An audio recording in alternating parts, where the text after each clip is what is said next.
parang may problema sa batas po yan kung ang basihan sa pag-cancel ng permit ni Senator Bato de la Rosa is only with respect to the ICC warrant of arrest.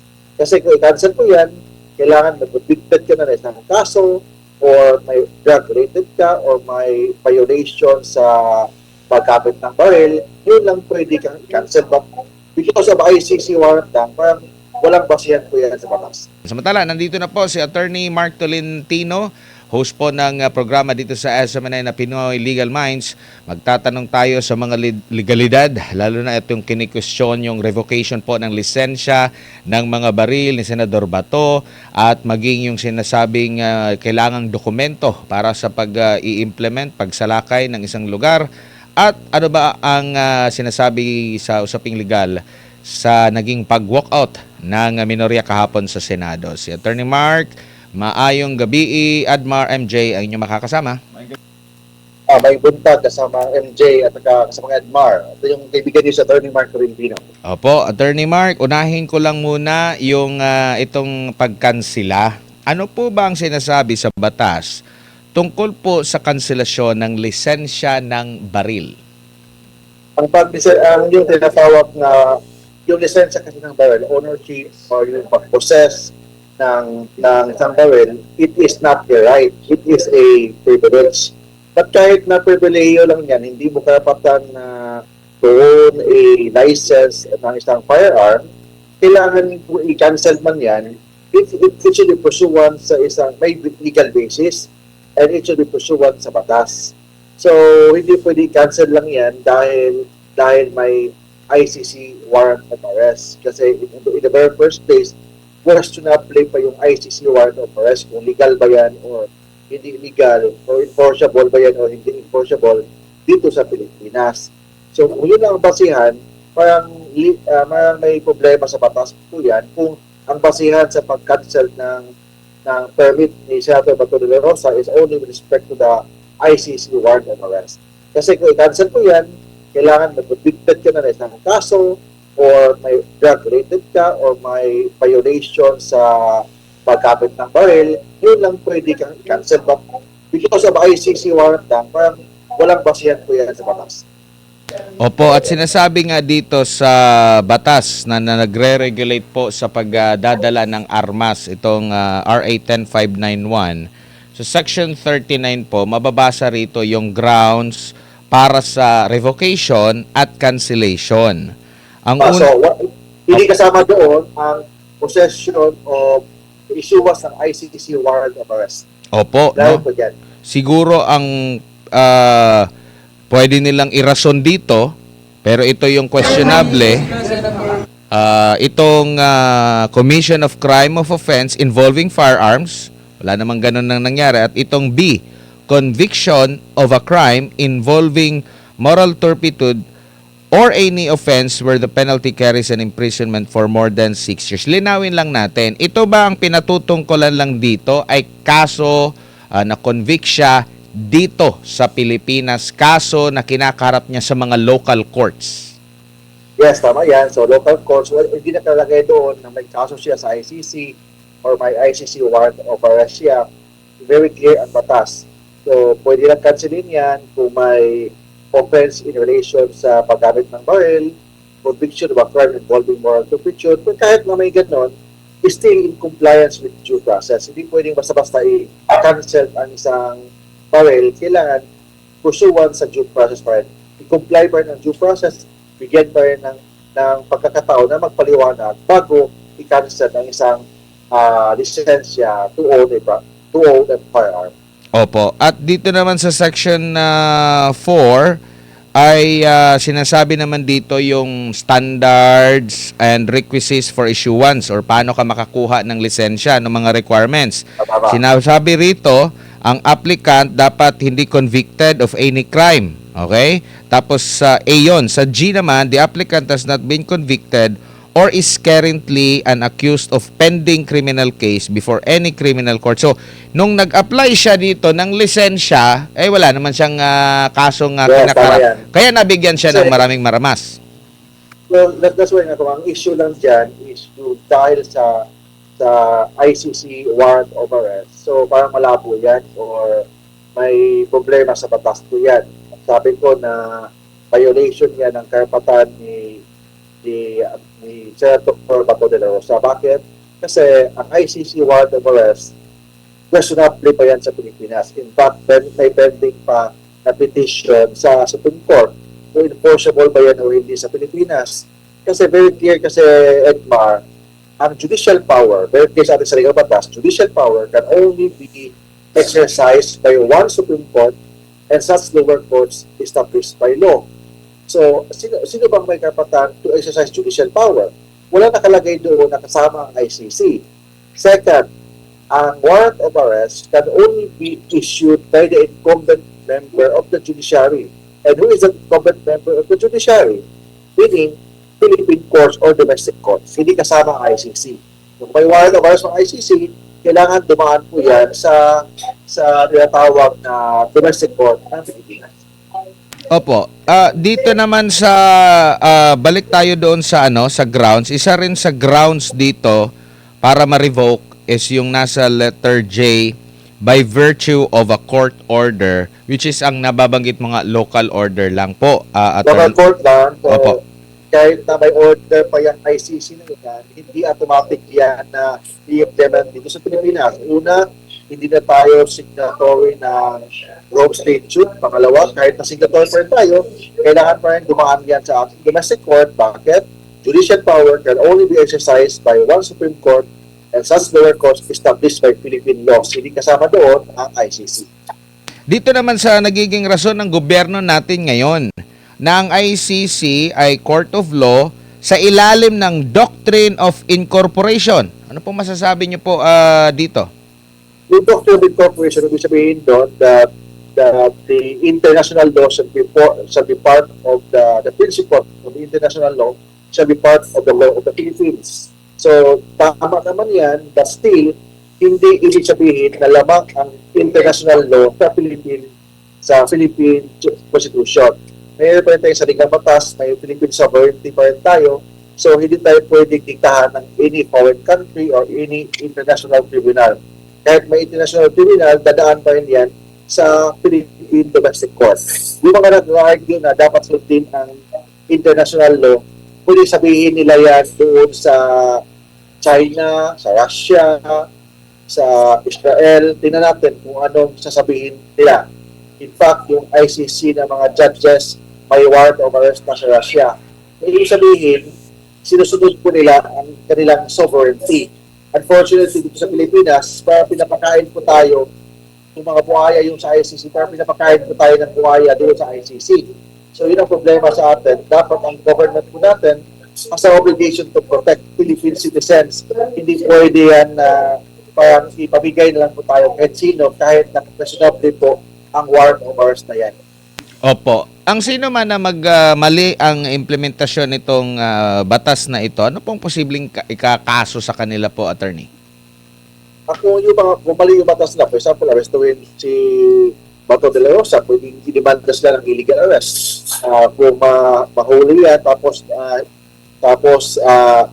parang kidnapping yan, kasi dalhin papuntang ibang bansa. So, possible kidnapping ang kasong kaharapin nila. Bakit? Kasi nga, wala silang cases na arrestuin si Bato de la Rosa. Wala namang warrant of arrest. Wala namang galing sa Philippine courts. So, anong pasihan nila? Yung ICC court. Kahit ICC court yan, kailangan pa rin dumaan yan sa local courts. In fact, yung mga extradition na request ng ibang bansa, dadaan pa yan sa ating domestic court. Yun din sa ICC.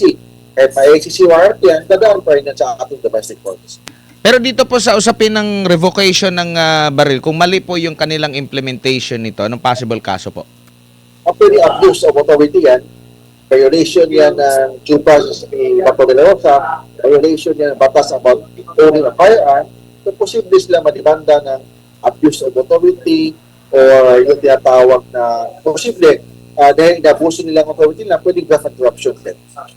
Opo, dito naman tayo sa bago lang si partner MJ, implementation po ng arrest warrant doon sa pagsalakay. Meron na sila mga sinalakay. Hindi ko lang marami ba or may isang confirm doon sa Pampanga at sinasabi naman doon na wala daw naipakitang dokumento. Yun pang isa pa nga, parang humingi yata ng search warrant. Hindi na raw kailangan kasi meron na daw arrest warrant. Paki-explain nga po, una, ano itong warrant of arrest tsaka yung kinakailangang search warrant. Pwede bang wala ka ng search warrant at hahalughugin mo na yung isang area kung ano-ano po, attorney? Iba yung warrant of arrest, iba yung search warrant. Ang warrant of arrest, ang kukunin yung tao. Ang search warrant, ang kukunin yung bagay. Bagay na maging ebidensya.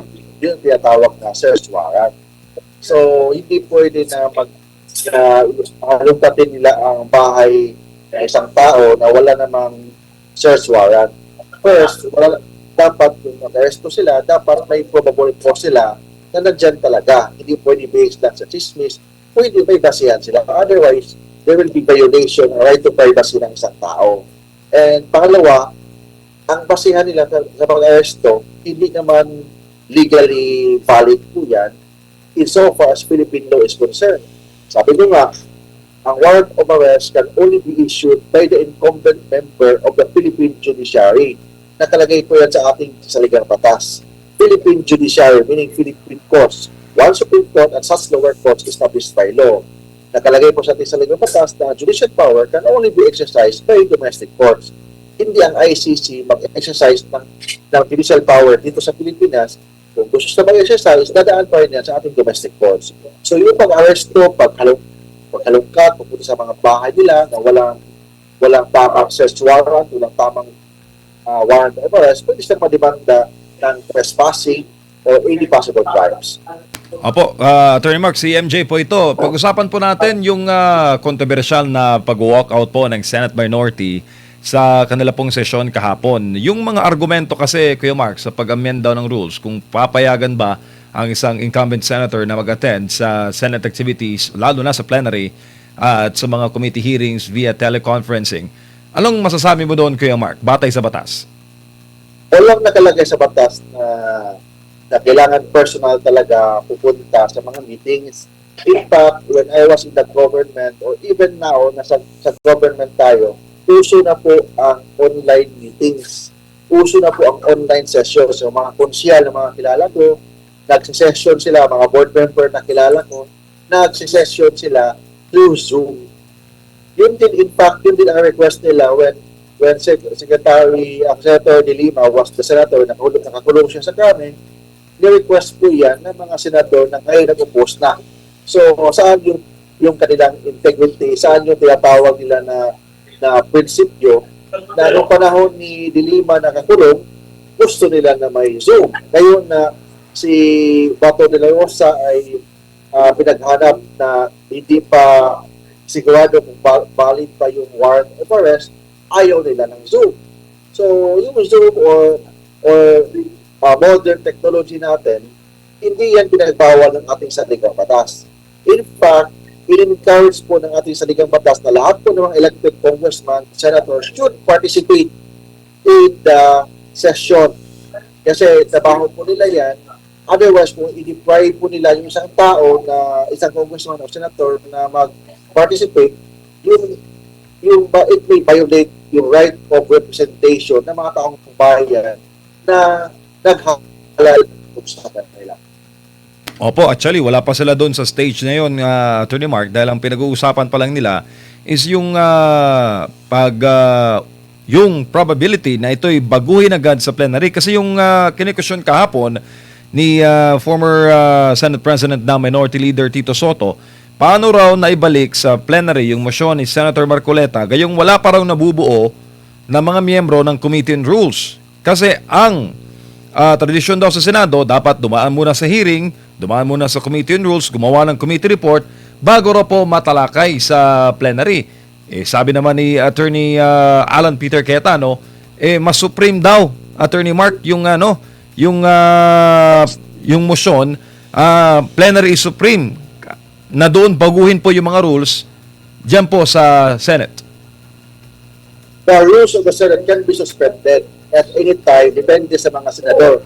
Gusto nilang na mag-approve ng isang panukalang batas o baguhin ng rules, kung plenary, kung sila lahat ang pag-approve or sila lahat nandun sa Senado, then may quorum naman sila, pwede naman yan na hindi na dumaan sa committee.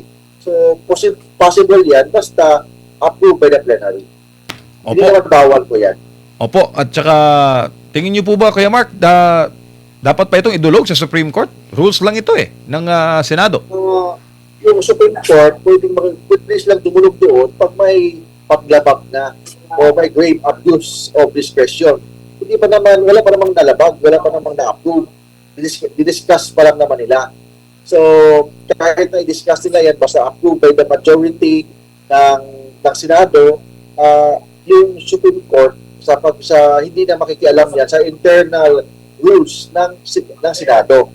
Kasi may tinatawag na separation of power, so hindi makikialam ang Supreme Court except pag may abuse of discretion amounting to lack or excess of jurisdiction. Opo, kasi parang yun yung next nila na hakbang. Sabi ni Tito Sen, pag di daw sila nagkasundo, abay, yun na ang kanilang susunod na hakbang. Right naman ni Tito Sen yan na pupunta sa Supreme Court. Right na yan na nag-club. Pero kailangan i-prove niya na may grave abuse of discretion amounting to lack or excess of jurisdiction on the part of the majority ng mga senador. Pero baka sasabihin ng Supreme Court lang dyan na attorney, kayo yung gumagawa ng rules eh. Normally, ang sasabihin ng Supreme Court, hindi makikialam ang Supreme Court sa internal rules.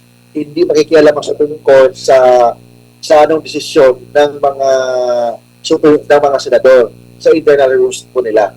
Kasi may tinatawag din separation of power. Pero yung rules ba nila kayang i-interpret ng Supreme Court? Pwedeng i-interpret niya sa Supreme Court pag vague, kung malabo. Pero kung malinaw naman, hindi na makikialam ang Supreme Court. Pero ang isa sa mabigat din na issue dito na meron din pong jurisprudence po, attorney, yung pagwo-walk out po ng nasa minorya.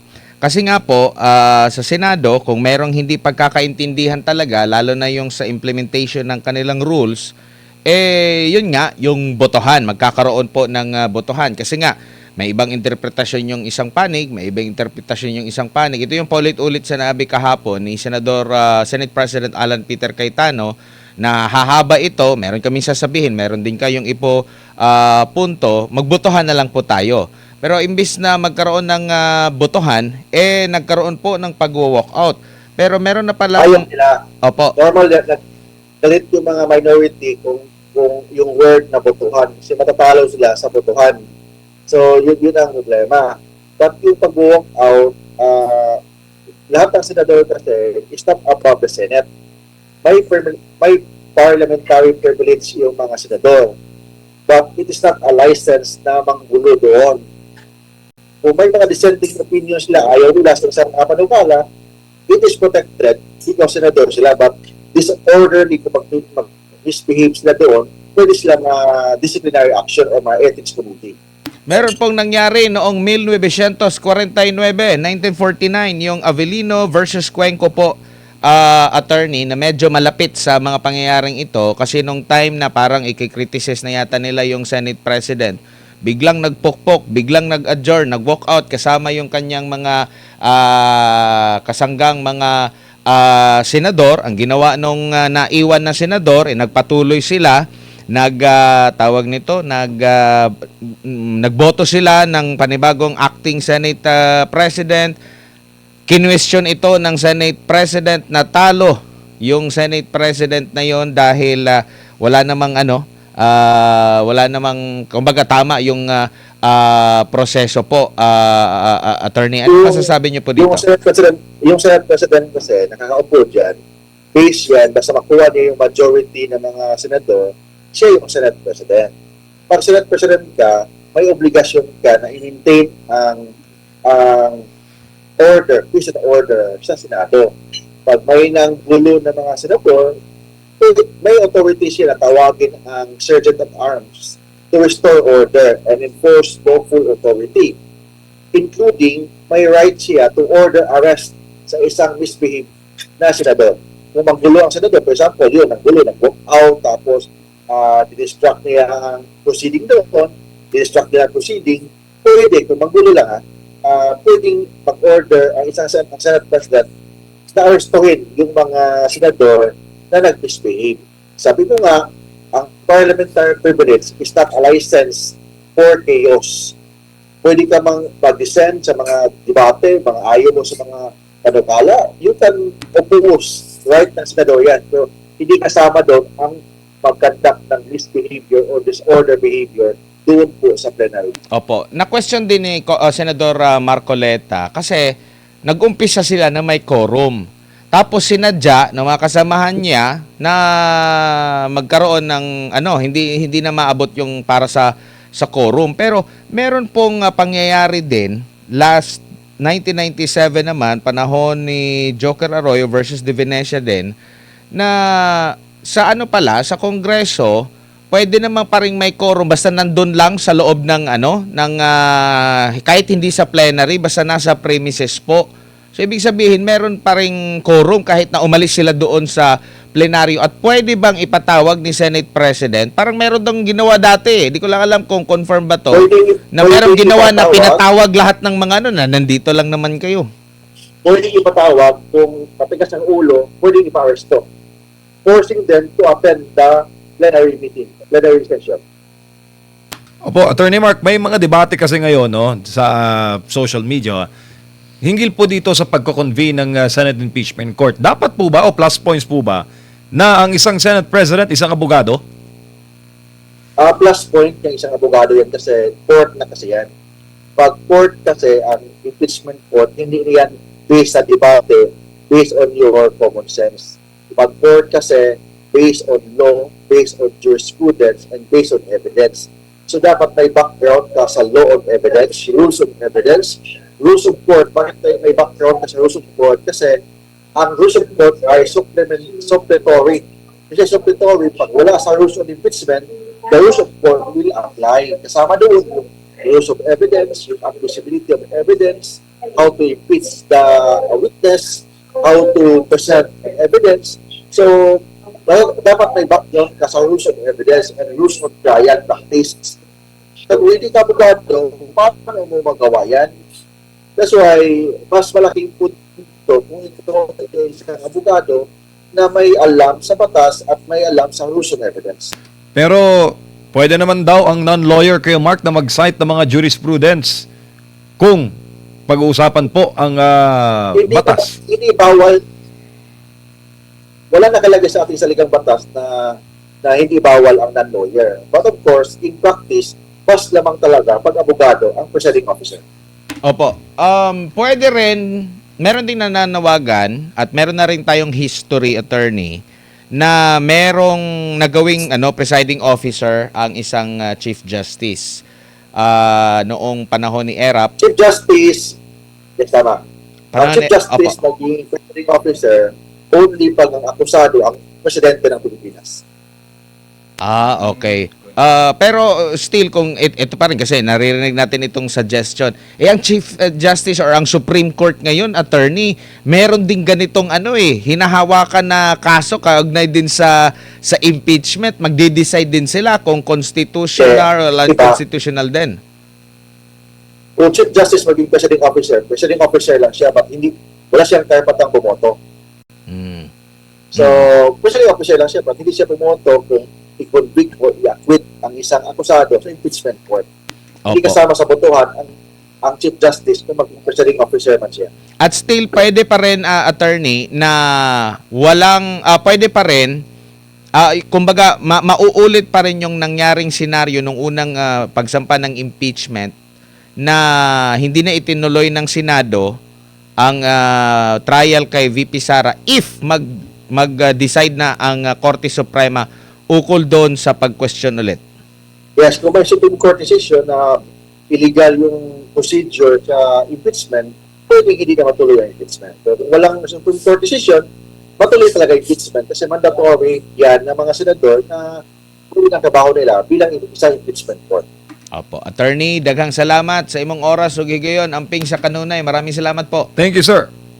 Salamat, MJ. Salamat, Edmar. Ito yung kaibigan niyo sa Attorney Mark Tolentino. Live ngayon sa Cebu City. Ayan, daghang salamat si Attorney Mark Tolentino.